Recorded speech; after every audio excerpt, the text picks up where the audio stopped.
Greetings and welcome back to my channel. Today I was going to do a quick video on disk drives.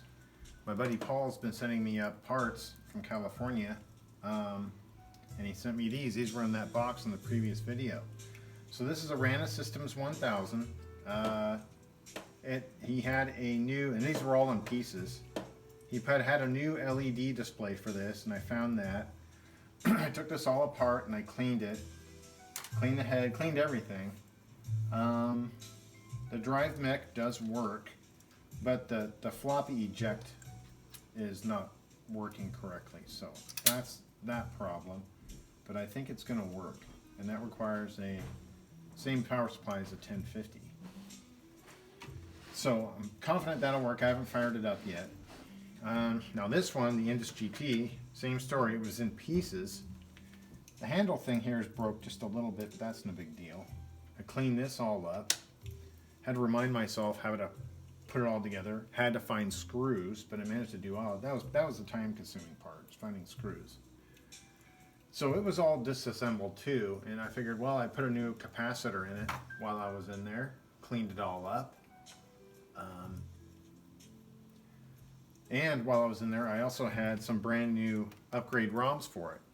I had two. That's the original one that came out of this. I have one left. So I got that in there. It got all cleaned up. It did power up, but it's not getting any data or anything because this ribbon cable is fried. It's no wonder it's not going to work.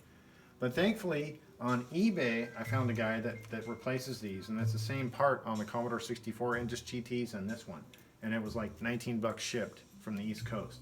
So, with the upgrade ROM, the other thing with this was, when I was cleaning it, I noticed the upgrade, one of the feet on the upgrade ROM IC was out.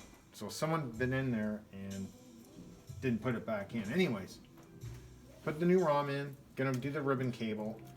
Hopefully that'll do it. Everything was in really good condition. These things are built very well and they're engineered very well. I'm confident I can get this to work. So that was that, and that takes a 5200 power supply, of which I have two. So yeah, and it did come with all the parts. I just had to find all the screws.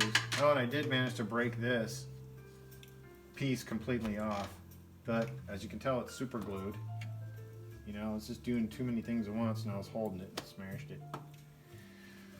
But I'm confident both of these drives will work, so maybe watch a follow-up video. Like I said, this one powers on, but getting no data because of this ribbon cable. You can see it. It's just, you can even hear it.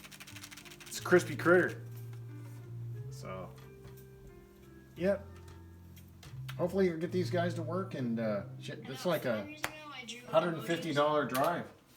So, thanks, Paul. And I just got to find a couple more screws to the back of this, and then that's done. Same with this. The front screws are in. I just got to find two in the back, two in the back.